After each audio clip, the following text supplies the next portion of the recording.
Travolting presents The Fraser's Edge. Hosted by Jeff Sweeney and Stuart Elmore. Covering A Case of You. Enjoy the episode.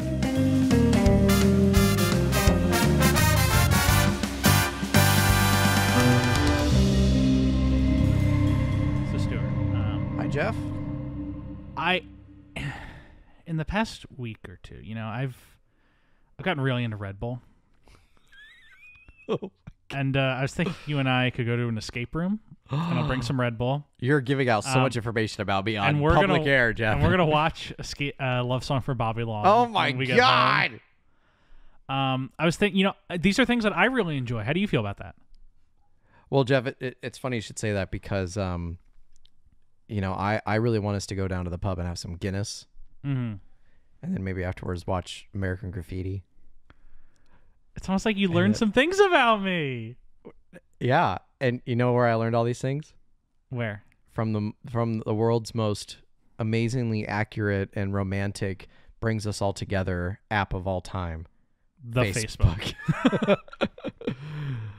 Well, Stuart, I think I love you. This is you're amazing.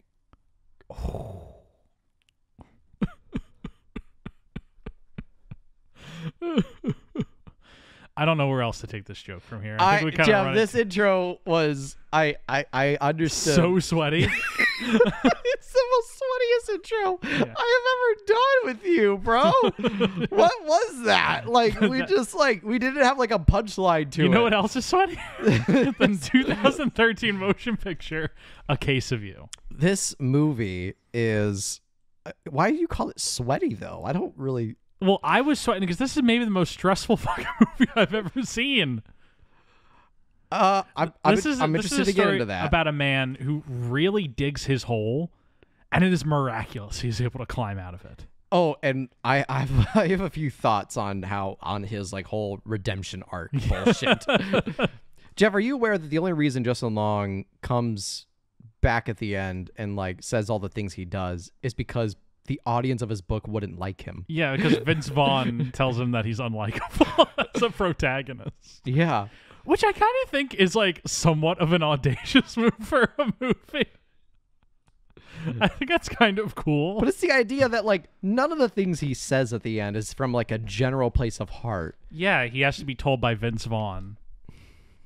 Who's playing Raji. Alan? Yeah, he's playing he's coming back as Raji. Alan. He's coming back as Raji right. from Be Cool. Be Cool. Stuart, can you pass me my notebook? I left it over there. Oh. I'm getting started really off nicely. Yeah. Yeah. Thank you, folks, for listening to our Escape from last Planet week's Earth episode on Escape from Planet Earth, Yeah. a film that we both agreed should have been nominated.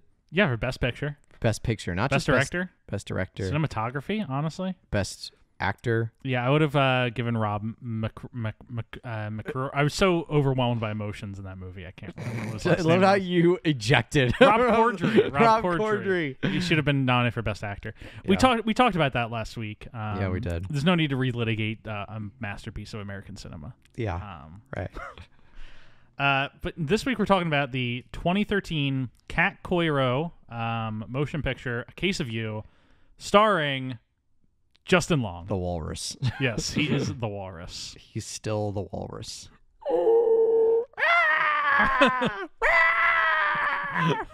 If folks haven't seen The Walrus yet, what are you doing with your life? Yeah. I think everybody's got to see that movie. It's a Kevin Smith masterpiece. But yeah, thank you for joining us. Want to check back in with Brendan real quick? It's not great news where we're at. Yeah, I'm not looking forward to this, but yeah, I mean, we what can we say? Yeah, I mean, he's fully in the era. He's out of blockbusters. He's out of the A-list. He's a Hollywood exile is what we're calling this era. Yeah.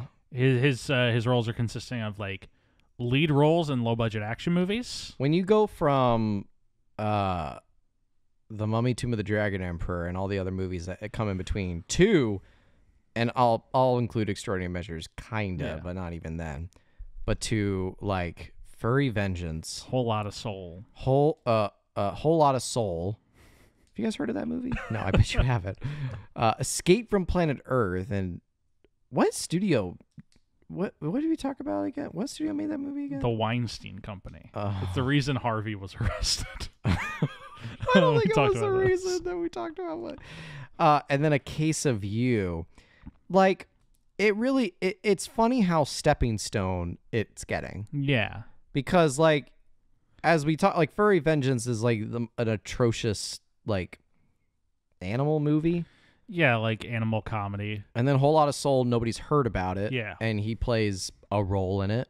He's ostensibly the lead of that movie. Kinda, but it shouldn't be. Yeah.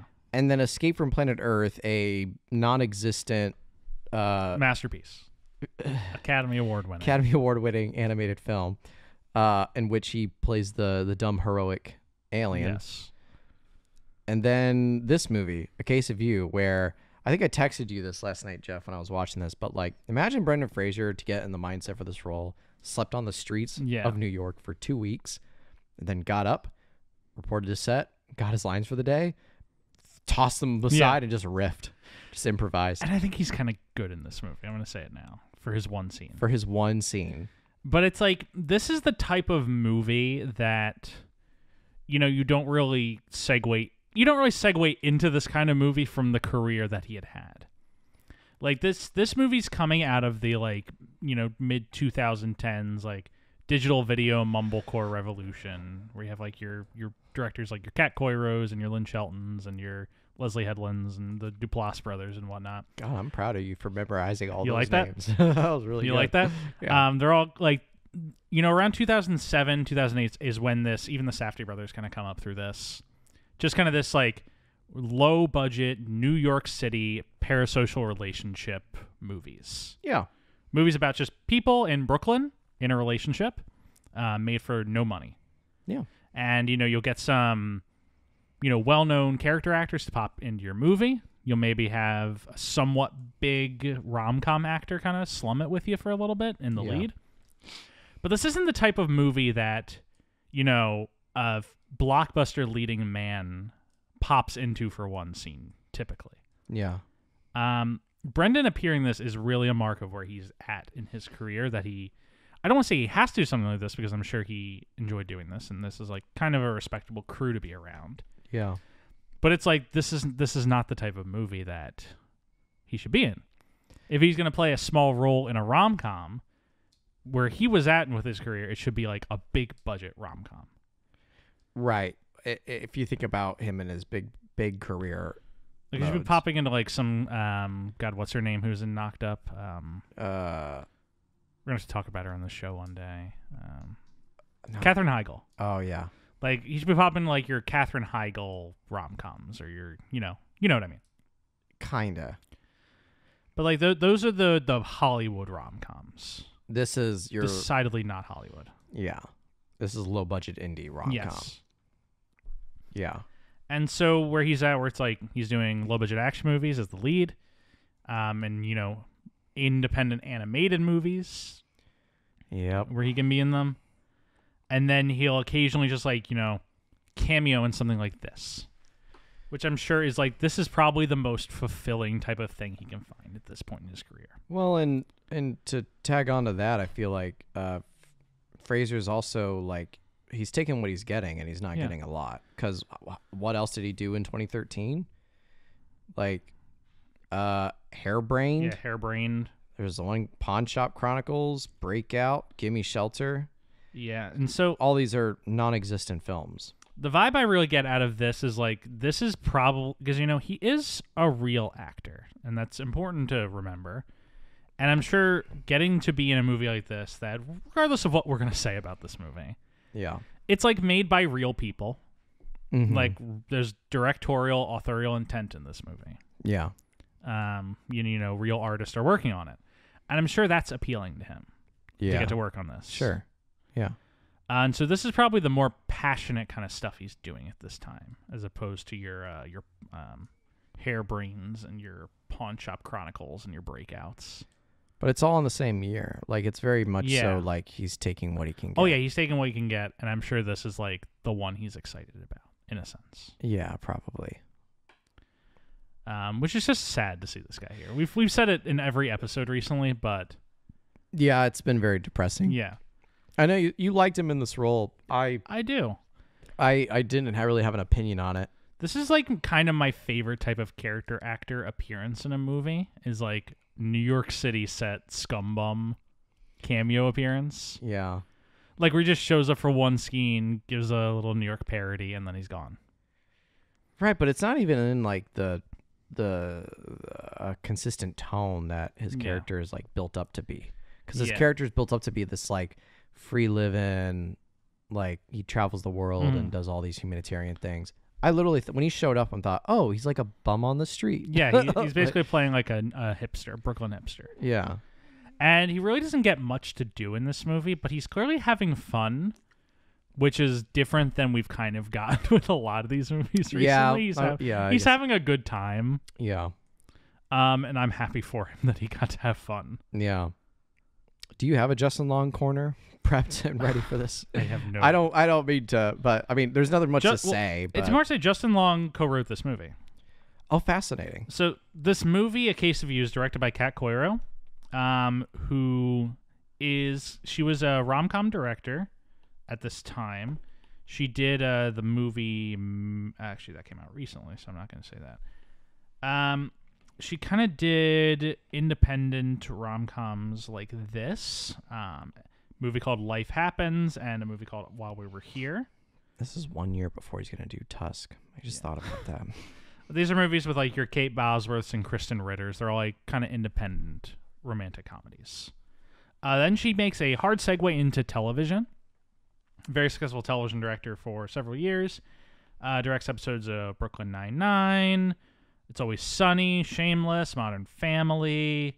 Basically every, major sitcom of the era. She kind of does an episode or two. Yeah. And then recently she's had a very successful past year. She was one of the executive producers and directors on She-Hulk, the Marvel show. Oh yeah. Which I did not like very much, but she was definitely not the problem with that show. And then what was the problem with that show, Jeff? The problem with that show is that like nothing happens in any episode. It's kind of boring. Okay. Just for our audience, which might have some opinions on said. It does a lot of trying to be funny, like trying to be hip humor that doesn't really land. Yeah.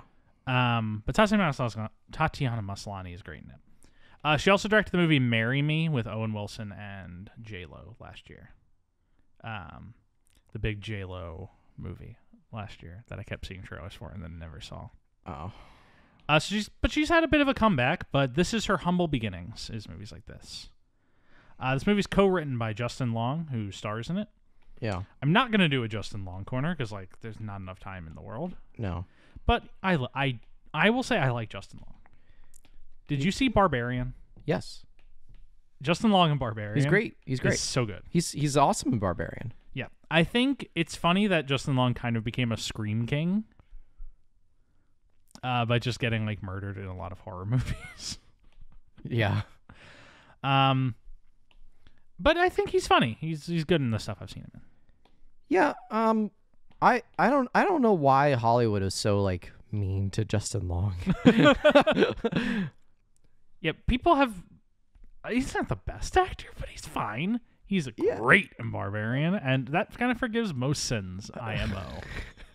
If you're gonna one good movie is all it takes. Honestly though, if an actor gives me one really good performance, even if the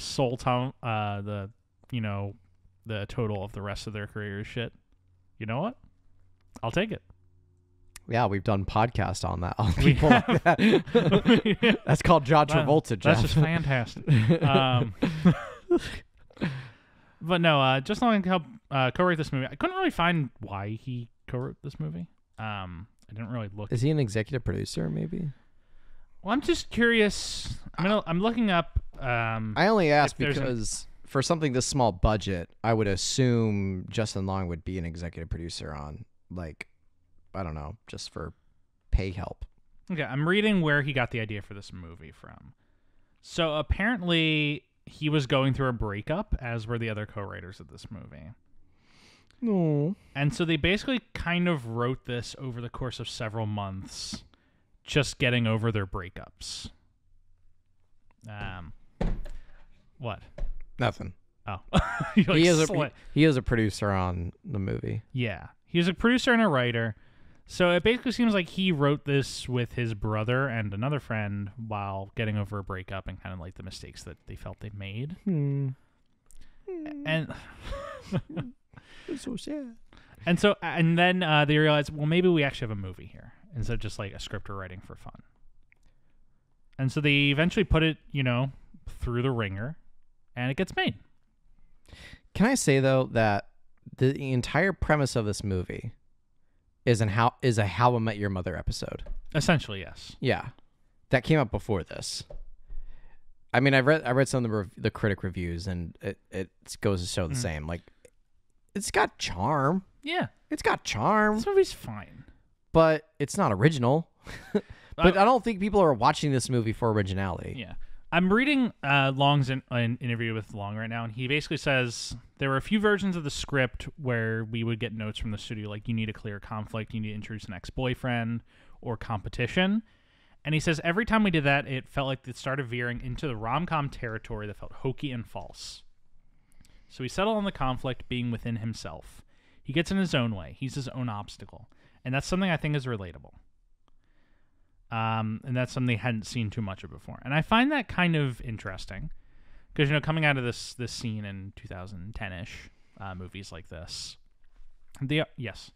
Real quick. Have you seen the movie Begin Again? No.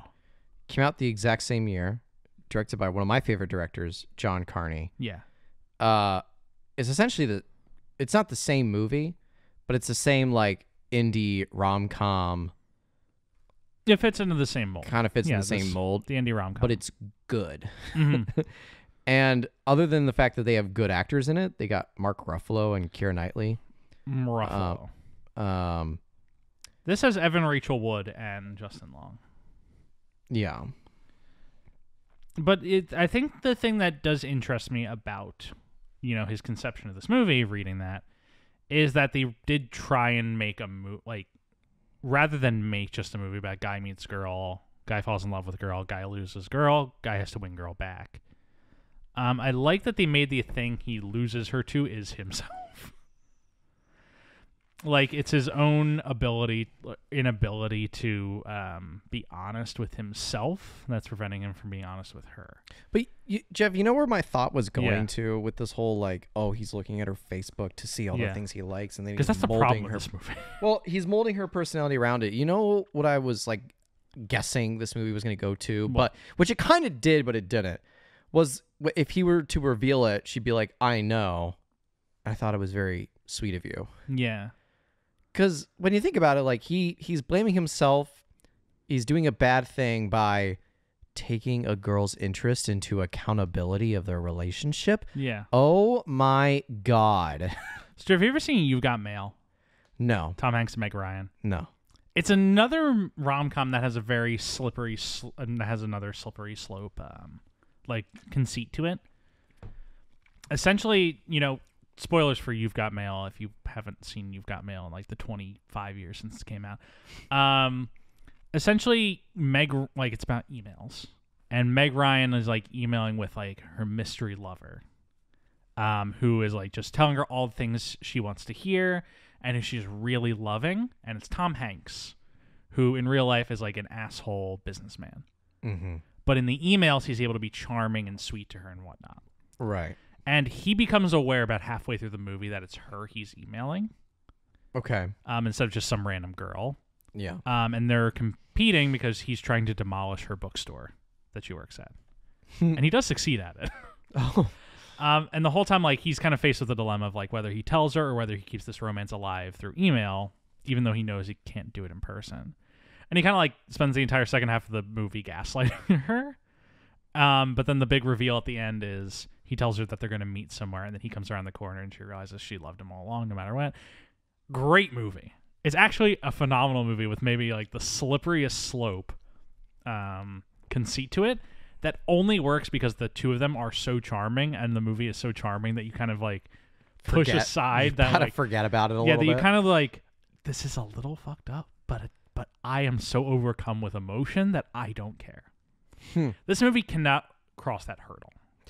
Cannot make that hurdle jump. Well, that's the here's the thing though, like I don't know. I guess I personally think it's up for debate a little bit as to whether this is really fucked up or not. Yeah, it's not as fucked up. As no, because like he's like, oh, she likes improv. You know what I'm gonna do? I'm gonna go to the improv. Yeah, and it's like, okay, good, great. You're taking her interest like into account. Yeah, like it's like, what else are you gonna do? The opposite. She likes whiskey. You know what I'm gonna buy as a present? Vodka. Like, why would you do that? It makes no sense. So I guess like it just doesn't like. I get where he takes guitar lessons because she likes somebody who plays guitar. That's charming. That's romantic. Well, that's not being fake. The element that makes it difficult is like, if he were to just do these things, it would not have been a problem. It's that he sells himself as a long-term fan of all these things. Right. Like, he's like, I've known guitar all along. You know, I love ballroom dancing. It's that he continues the charade that he has liked all these things for his entire life that makes it questionable. And you know where the movie kind of falters, where, to your point, it should have like pushed the gas more, is pushing him on those moments. Yes. Like the scene with Brendan Fraser where he's got to play guitar and then he chickens out right away. But the thing is, the movie doesn't really do that because what happens when he goes to the ballroom thing? He learns how to do ballroom. And the movie, and it's fine. Yeah. And the movie establishes that like she figures out pretty quick that he's doing this and is okay with it. Yes. She starts like putting fake things on her Facebook to see if he'll do them. Right.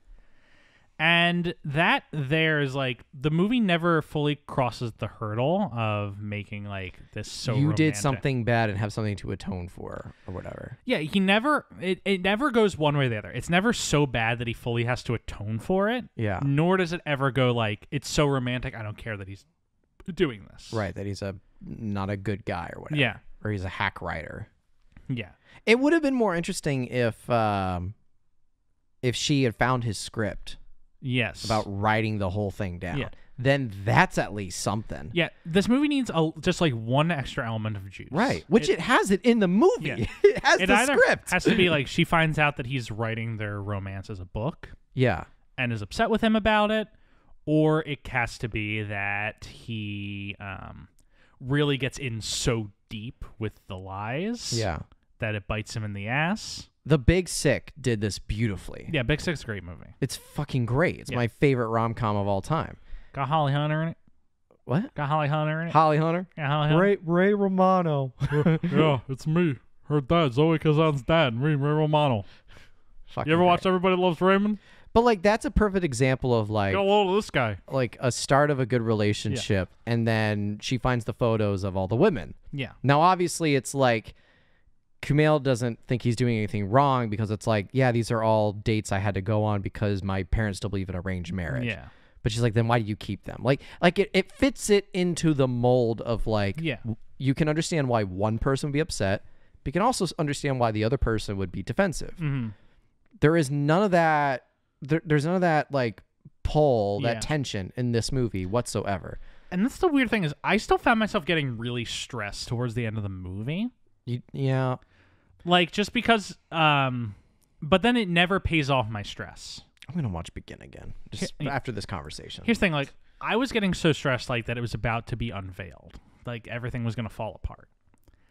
And then the movie just has him get really angry at her for not taking as much interest in his hobby as she's putting into her. Which is another thing that's kind of understandable. Because like, the movie, I agree with what you're saying, Jeff, but would you agree with this? The movie wants you to believe that he's being an asshole because he doesn't think he's worthy of blah, blah, blah, blah, blah. But if you look at the text of the movie, it's like, did you ever ask me what my favorite thing was? Did you ever ask me, like, and then you kind of think about it, it's like, he kind of has a point with all of this. Well, I think the problem becomes he has a point to a certain degree. Yes. But the fact that is all he's ever explained to her is that all of his favorite things are the exact same as hers. Right. Yes. So it's totally understandable that she would never inquire into it because he's coming up and saying, hey, my favorite book is Charles Darwin's The Origin of Species. But then the movie goes, I guess, like that scene, that it's such a critical scene in the movie that to me, like, it's so... And it kind of comes out of nowhere. There's no build-up to him getting upset. No, there isn't. Because, like, what was before that? She tells him that she loves him, and he's like, I like you. And then the next time he's like, why are you taking each other? It's like, oh, whoa. Yeah, exactly. And, like, it builds up to this, like, scenario where, like, here's the thing that I thought, Jeff. Yeah. And it almost kind of went to this thread. In that scene where she takes him, I mean, I kind of like this dialogue more that we're having than going through the plot. Yeah, I agree. Okay, so, like, where she takes him to this art museum and they're going to set up a picnic or whatever. You know what that reminds me of? What? That reminds me of, like, the cheesy, corny couples. It's like, let's put a blanket out and stargaze together. Mm-hmm. I'm going to tell you this now, Jeff. I want to say this for the audience. I know I have some people listening who might get offended at this. Stargazing is bullshit. Why would anybody willingly want to, like, put a blanket out on a patch of grass somewhere and then watch the stars for how long? It might be fun for, like, 5 minutes. Sounds kind of romantic to me. Okay, but do you get what I'm saying, though? Yeah, I to get what you're somebody saying. who hates stargazing, Yeah, but has been catering to a person who loves to stargaze all of their interests and hobbies, and it builds up to the point where, like, we're gonna stargaze together, and then the person who hates stargazing just snaps. And it's like, I see what you're doing. Yeah, you're fine. You're doing the thing, like, this is weird. This is weird. Like I don't like picnics. I don't like sitting in strange art museums and drinking bourbon or whatever. Like, the scene was almost building up to that moment, and then at the very, very last second, it sort of pulls away from that. Yeah. The thing that I think the scene fails at is that he, like, as far as she's concerned, this is like a perfect date for him because of how he's established his personality. Exactly. And because, like, the way the good version of this scene is essentially like he comes in and he realizes that he's gone so deep. Yes. That this is what she interprets as, like, his dream. Yes. But instead he just is like, I don't know why you don't learn anything about me. Exactly. But it's like, no, she did learn about you, and this is what you've presented to her because you've been lying to her this whole time. The good version of the scene is him admitting that it's, like, a charade. Her name's Birdie in the movie. It's like, Birdie. None of this is appealing to me. Yeah. And I've been lying to you. And he, like, kind of says, like, none of this appealing to me. She's like, well, you told me it all did. Like, but then it stops there. Yeah. Like, he should have to unveil himself to her. This is the scene where he's like, this is the scene where if the scene lasted for 2 more minutes, where he should have been like, I don't like bourbon. I don't like art museums. I don't like this author. I don't like rock climbing. I don't like these things. I hate improv. I hate I've been lying to you. And he just throws this all out there. Yeah. And then she could be like, well, okay. Yeah. I think I knew all that. Yeah. And it's like, what do you mean? It's like, well, have you been noticing I've been putting more things on my Facebook lately? Yeah. And that's like, can you imagine us as the audience watching this movie and her uttering the line, have you been noticing I've been putting more things on my Facebook? Ghoul? Yeah, like that would be like oh fuck, she knows. The dialogue that they have at the, like, recital at the end should happen here. Exactly. And the recital dialogue should be essentially him, like, coming back, apologizing, and them realizing it's a give and take and it's a 50-50 kind of deal. Yeah. And, like, he did actually enjoy dancing with her. Yeah. Just as she should enjoy the... But he didn't like rock climbing. But neither did she. Yeah. And so that should, like, you need to move the dialogue from the very end of the movie up a bit to here. Yeah. Then you can have, like, the separation between the two of them. And then the, you know, the... What do you call it? Like a restoration at the very end at that ballroom. Because another very frustrating aspect of this movie, Jeff, is that it even puts in 2 characters who personify this point of compromising. Yeah. It's his roommate and his girlfriend, fiance, wife? Girlfriend. And they put a lot of, like, work or lip service into the idea that, like, yeah, it's a compromise. It's a give and take. But the movie never fully goes there. No, it doesn't. There's no montage scene at the very end of them, like, but another thing though, I have to say is like, we as the audience don't know what Justin Long is into. Yeah. We don't. Right. We know that he likes comic books, and he writes book adaptations of movies, and that's about all we learn. And I guess he likes coffee shops, maybe. Mm-hmm. But like, if from Birdie's perspective, it's like, okay, then what do you like to do? And he kind of like throws random things out, especially near the end. But I think we need to learn more about this guy early in the movie. Yeah. Or you make the point of the movie that he's like, I am just not an interesting person. Like, I don't know what that version of that movie looks like, but there's something there. Yeah. Like a movie about a guy who realizes, like, I'm not that interesting. And he kind of says that in their little... But Birdie makes me interesting. Yeah. Mm-hmm. Like, you feel like we're the producers at the writer's room. You make me interesting, or like something like that. Yeah. I don't exactly know what the exact fix for this movie is. But it's got a lot, like... There's a lot of strong ideas, and I overall liked this movie more than I didn't. This is like a 3 out of 5, maybe. Interesting. Like, I thought, like, I kind of... Like, they have good chemistry, the two of them. There's a lot of fun appearances in this movie. Peter Dinklage is incredibly entertaining in his, like, 3 scenes. Did you notice that Peter Dinklage has his Lannister hair in this movie? He does. Because he's filming, like, the first or second season of Game of Thrones back when he used to dye his hair instead of wearing a wig. Right. Or actually, not instead of wearing a wig, before he just stopped dyeing his hair and his hair became brown in the show. Yeah. But no, he has, like, the full, like, golden locks. It's straightened, but it's his Lannister hair. It is very strange. And he pops into multiple scenes as Strard. Gerard? Strard. That was good. I like that. He's good. The whole him, like, whisking milk, making it look like he's jacking off. Yeah. That was really funny. He's great. Sam Rockwell, good in his few scenes. I like Sam Rockwell. However you're gonna give him names. Exactly. Serve him up in a platter with a side of butter. I'm dining out. I was pretty much my same views. It's like any Sam Rockwell is good Sam Rockwell. Yeah. I just wish, like, if all they could afford for Sam Rockwell was 2 scenes of him. Yeah.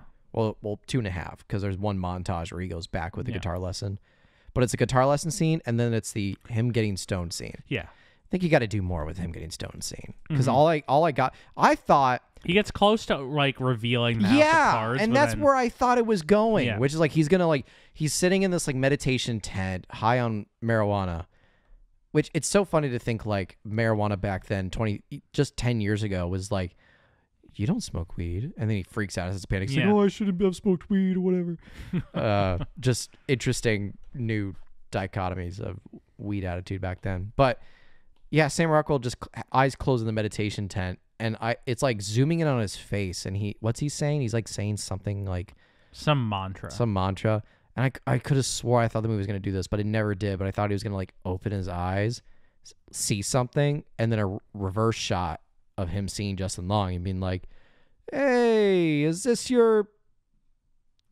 girl? Yeah. They say pussy in the movie, but like, is this, like, the pussy you've been trying to get? Yeah. Like, I don't know. I get something of where I'd be like, wait, who is this guy? It's like, oh, well.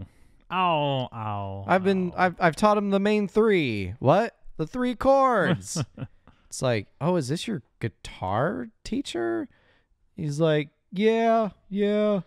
And, like, I know that Justin Long said that when they wrote this movie, they wanted to avoid all the cliches of a rom-com. Yeah. And whatnot. And I get it. I fully get it. Begin Again is much better. But at the same time, if you're not going to do the cliches, you have to introduce some more juice into this movie. You have to find a replacement for that. Yeah. And there's instead of replacing the cliche rom-com juice, there's just no juice. There's no juice. I think what we just said there is, like, the best encapsulation of what we came with this movie. A movie that doesn't want the cliche rom-com sweatiness, but instead of replacing it, it just takes it away, and therefore there's no sweat. Because, like, if this movie had to decide to go full sweat, and just make it like yeah, essentially this guy who keeps digging like more and more lies for himself. Yeah. Until the extent like he established like he's a fucking astronaut or something. Yeah, right. Just as an example. Right. That's kind of a funny movie. I'd watch that. It's not original. Yeah. And it's more cliche, but it's something. But I'd see it. Just have Justin Long like really sweaty at the end trying to figure out how to pull his scheme off. Well, it's like there was a one bit where it's like he puts on like a military hat. Yeah. And she's like, "You're not in the military." And he's like, and I thought again, this is another moment where the movie could have like gone balls deep. And it's like, actually, I did 2 tours in Nam. Did 2 tours in. And she's like, wait a second. The timelines don't. Did I say Nam? Lannak, Hill 364. Did I say Nam? I meant Hoorah. I meant Iraq. And then that's when Brendan Fraser, who actually is a vet, it's like, oh, where were you stationed? Where were you stationed? And then it turns into a whole like stolen valor kind of scene. That would be funny. That would be funny. Yeah, that would be so funny. I'd watch that. I would watch that too. Of like, oh, so you trained in Camp Lejeune? Yeah. Oh yeah, it's I was in Camp Lejeune in South Carolina, and like, oh, so you were in South Carolina for like what, 4 weeks? It's like, yeah, it's like, well, that's interesting because Camp Lejeune's actually in North Carolina. And basic training's 8 weeks. And then he just like starts really sweating or something like that. I don't know. It needed the juice, and it didn't have juice. Yeah. And it almost got juice. It had the lemons. It had the oranges. It had the limes. But it didn't juice them. Yeah, it didn't juice them correct. Yeah. At one point, we had a basket full of oranges, Jeff. But none of them were squeezed. None of them got juiced. We really did. We had a fucking basket. But as we've just been describing, a basket of oranges. And much like The Godfather, instead of juicing them, someone got shot. I don't know what that joke was. I think that's the extent of like that element to discuss. I'm just checking to see like what else I wanted to hit on in this movie. Yeah, I mean, a lot of the first act. Well, you said like, you know, we don't learn about what Justin Long's hobbies and things he likes to do is, and we talked about like it could have taken the role of not being interesting. Well, my segue to that is how the first act of the movie, that I feel like a lot of it was kind of wasted. Yeah, because like we do a good amount of setting up of like how much he feels like a hack writer, and the movie gets us to believe that this is going to be a writer meets a girl, and it sort of invigorates his writing stuff, and it does do that, but it doesn't do that like everything else in this movie enough, because he gets like a writing deal and all that kind of stuff. He starts writing essentially their relationship as a book, and we should talk about how that resolves the book. Yeah, the book business, because he writes their relationship as a book, and Vince Vaughn's his agent, and he's like, "Yeah, come in. We got to workshop the ending." Oh my god! Which is like kind of a funny conceit. I kind of like that. And so he comes in for a meeting with Vince Vaughn, and Peter Billingsley is the other guy, Ralphie from A Christmas Story. I didn't really recognize that. Yeah, it's Ralphie from A Christmas Story. Wow. He still has the glasses. First time I've seen him since Iron Man. No, he's the guy who Jeff Bridges yells at about the cave with a box of scraps. Tony Stark was able to build this in a cave. Yeah, anytime you watch with a bunch of scraps. Anytime you watch Iron Man, I'm sorry, sir. Just think that he's screaming at Ralphie from A Christmas Story. But I'm not Tony Stark. Yeah. And then he plays the same role in Spider-Man Far From Home, which is so funny to me. That's right. They bring that guy back. They bring him back. Yeah, I think that's really funny. I thought that was good. Maybe the best joke in any Marvel movie is that they bring back Peter Billingsley as the guy who Jeff Bridges yells at for the one scene. I think that's so funny. I think it's a great point of the movie to be like, remember all those like no-name actors that we just put in this random movie in 2008? What if we bring them all back? What if we just bring these guys back 10 years later for a Spider-Man movie? I like that juice. That was good juice. Yeah, I like that. But anyway, he's in this movie. He's the other guy. Yeah, they bring Justin Long in to workshop the ending. And they basically tell him, like, yeah, this guy's so unlikable. It's really great how you flip the perspective halfway through. He's like, what? And they're like, well, at the start of this book, you're rooting for this guy, and then you realize he's an asshole, and you start rooting for her. He's like, what? And he's like, yeah, and I think this guy's going to live alone for the rest of his life. And he's just going to be sexually frustrated. And he's probably sexually inept. And he's like, wait a minute. What? They literally say this guy's a eunuch. Yeah, he's a eunuch. Yeah. What? And so he kind of gets his, Ralphie and fucking Vince Vaughn give him his this roast. Yeah, this roast. Comedy and then he runs roast. and he intercepts her and is like, and confesses everything. And she's like, I've known, but I still love you. And it's kind of just like, it's really pat. It really ties it up like, easy. We had a bowl of cold soup and it only simmered it up to like a little warm. Yeah, you only put it in the microwave for the 10-second cycle, The bowl's hotter than the liquid is. Yeah. You piss it out the bowl's really hot. You drop it on the floor. It spills everywhere. You know exactly what I mean. That's sweaty. What? That's so sweaty, Jeff. It's pretty good. It is good. It's exactly how this movie. But like again, as I've already mentioned this, but I think we've talked about there's so many unfollowed through threads. There's a lot of oranges that aren't juiced.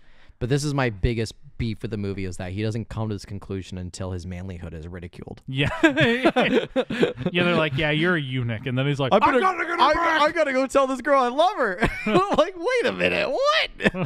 He literally has to win his dick back. It's like, I love you. Will you please love me so I know I'm not a eunuch? Like...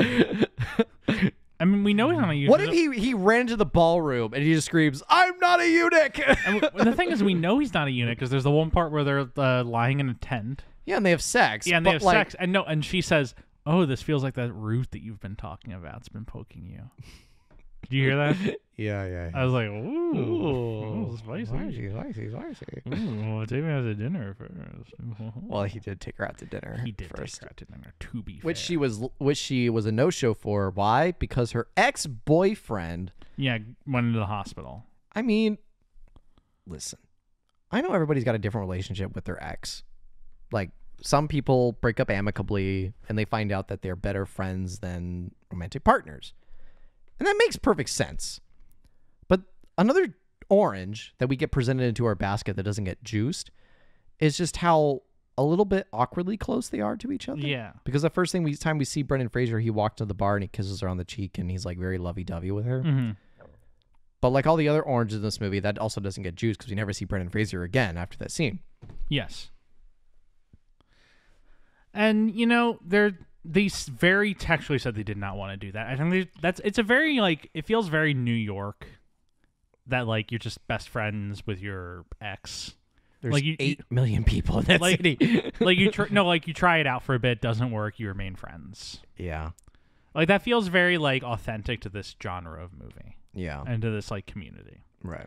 That, you would, be best friends with someone, and you're like, should we try sleeping with each other? And it, doesn't work out, and you're like, all right, well, let's go back to being friends. Yeah. But it does lead to so many unanswered questions in this movie. So many things left unsaid. What else is there to talk about here? Because I feel like there's a few final things to say.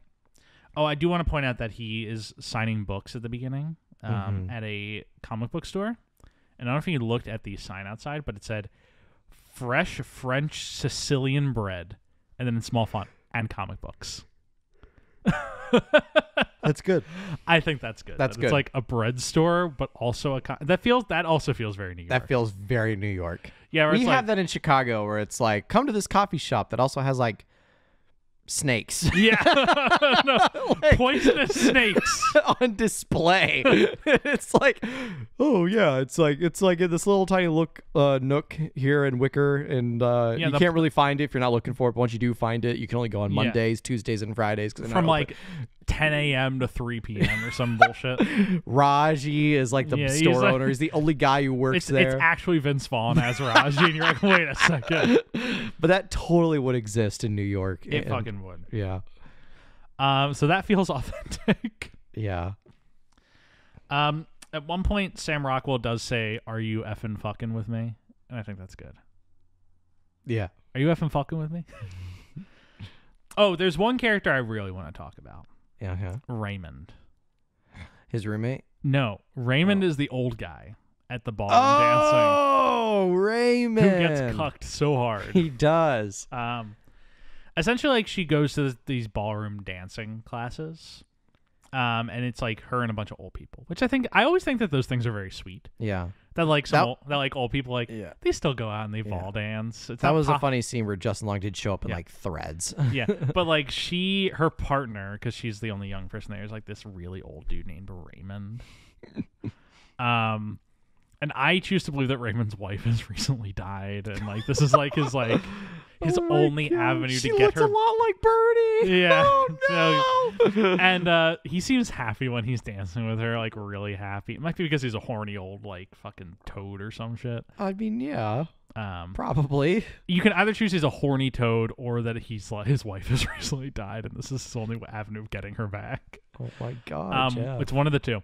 Anyway, at the end, he seems so happy that he finally gets to dance with Birdie again because he was really upset that Justin Long was dancing with her all this time. And he just like literally sat on the sidelines. Yeah. Like he didn't have a partner. It's so miserable for this poor guy. And then Justin Long comes in. He's like, I'll dance with you. And he goes, what the fuck? Yeah. Are you fuck? And then he has a heart attack and dies. No, that doesn't happen. He goes home and he overdoses on sleep medication. Yeah. No. He goes home and he looks at his wife's ashes on the mantle, and he's like, "Oh, Bernie, Bernadette, I whiffed it. Old Raymond whiffed it, honey, baby, Bernie, I whiffed it. I thought I had it, but I didn't even compete. I was so close, Bernie. I was so close." And then he sits in his armchair and leans back and dies that night. He doesn't get fined until 5 weeks later because he doesn't have family to check up on him. The smell is really terrible. Oh, fuck. Anyway, that I think that element is funny, but also potentially very sad. Yeah.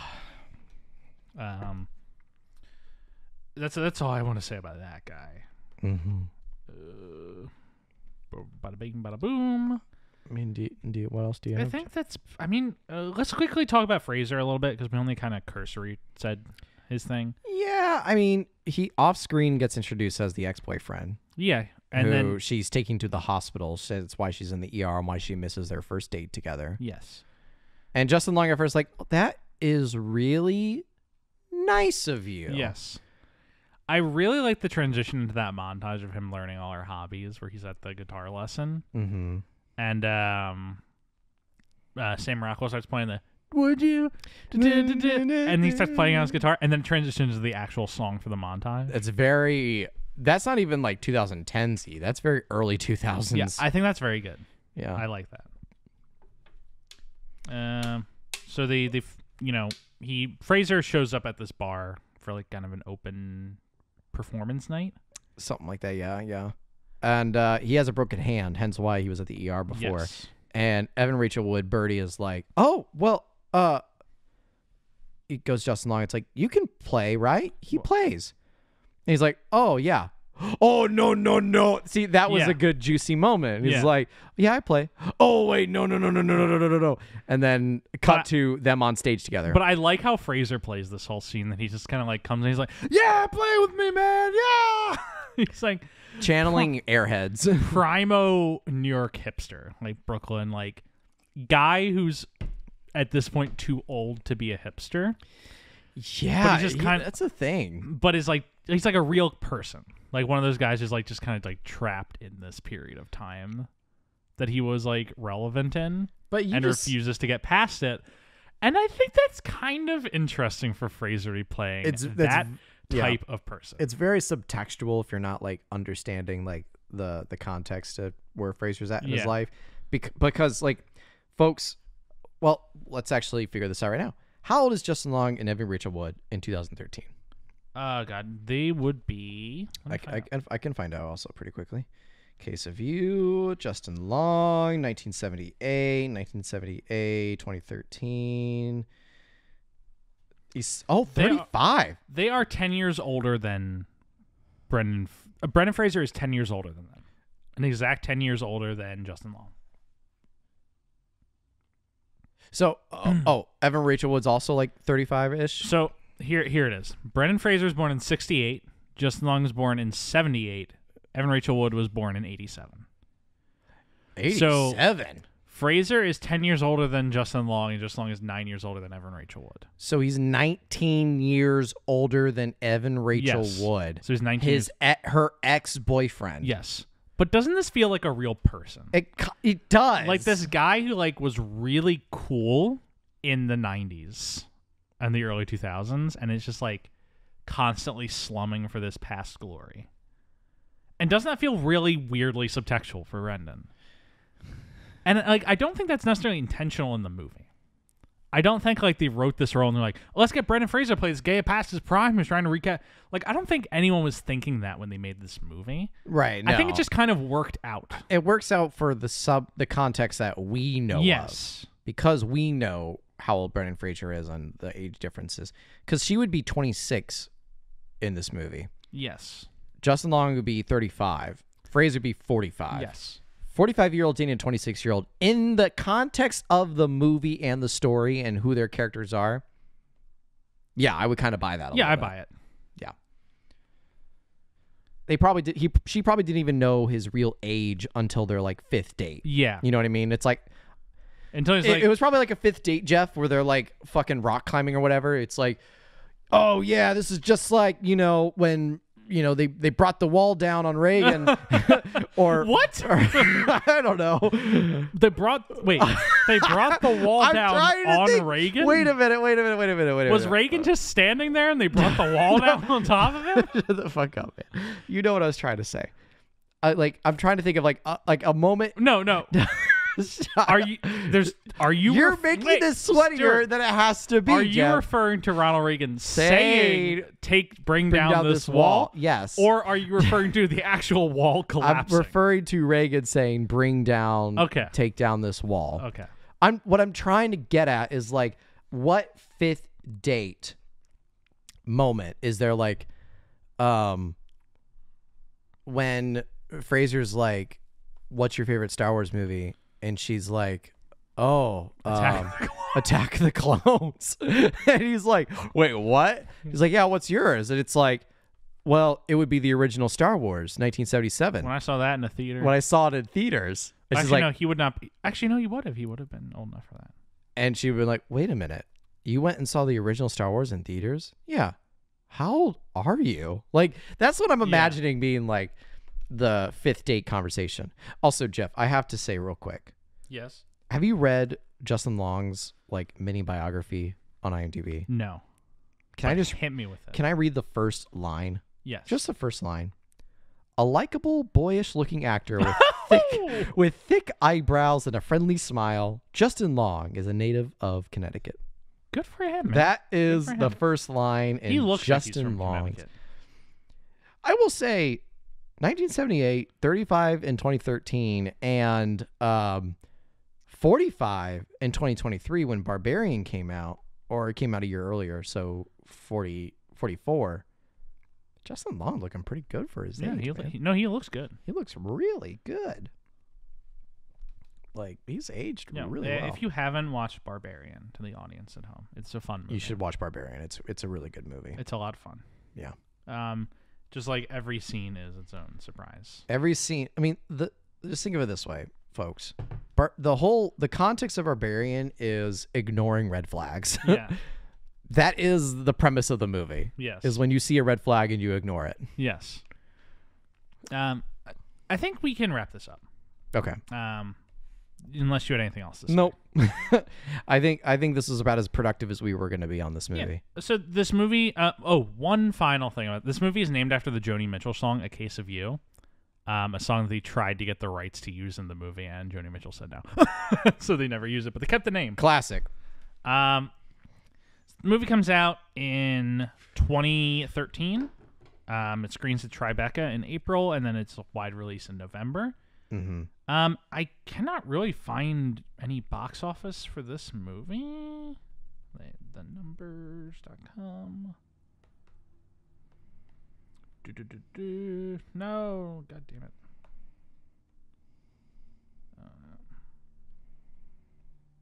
Wow, this is dead air right now. Yeah. What are you looking up right now? The box office numbers for this. Oh, yeah. Because it was not listed where I thought it was going to be listed. There is no box office information for this movie. The release of this movie is basically just released on DVD. Looks like. So it had no theatrical release. It does not list one. It made about $86,000 on home video, which is not great. Probably cost more than that, just judging from the movie. Mm-hmm. It gets mid-range reviews where people are like, yeah, it's fine. But overall, it just kind of is a movie that appears and then disappears right away. Yeah. It doesn't really do anything for anyone, least of all Brendan. Yeah, definitely not Brendan. Who at this point, people, if they saw him this movie, are like, oh yeah, I wonder what happened to that guy. That's where he's at with this movie. Premiered at the 2013 Tribeca Film Festival, released by IFC Films for video-on-demand platforms, as well as a limited theatrical release on November 8th, 2013, and then it was released on DVD February 4th, 2014. So it really wouldn't have like much of any box office. Yeah, there's no information about that. Which I always have to think, if you don't even release it, how do you even expect to get your money back from it? And I know DVDs. Home video DVDs. Back in the day, you could make money on DVDs. Not so much anymore. Yeah. Very sad. But yeah, thank you. I think that's it. Yeah, that's it for me. All right, well, thank you guys so much for listening to this episode on A Case of You. I sure have a case of Stuart. This just got airdropped. You mean a case of Red Bull? That's pretty amazing. You just had to see that. Yeah, I did. Please remember to rate, review, and subscribe on whatever platform you're listening on. As a reminder, we are available on Spotify, Apple Podcasts, Google Podcasts, on YouTube, Palmdale, Reddit, and anywhere you can listen. Yeah, and you can find us on Amazon Music, all these fucking places. Just type in Travolting Podcast and it'll pop up probably. But you know that because you're already listening. Wouldn't it be funny if someone got this far in the episode and they're like, oh, I wonder where I listen to this at. Find us on Twitter or Instagram at TravoltingPod. TravoltingPodcast@gmail.com if you want to email us anything. You can email us pictures of older actresses, like his roommate in this movie. Carrie Fisher. Yeah, you like weirdly looks... We never talked about that, but that was a good bit. Yeah, that was funny. Tell you what, that he's like, people age, and it is my job as a respectful man to masturbate to the aged current life. I think that's funny. Yeah. Find me on Twitter at JeffW Sweeney. You can find me on Instagram at Stuart185. Yeah. Special thanks as always to Rebecca Johnson for the graphic design, Michael Van Bodegon Smith for the theme music. Have a great week, folks. Talk to you next time. Bye.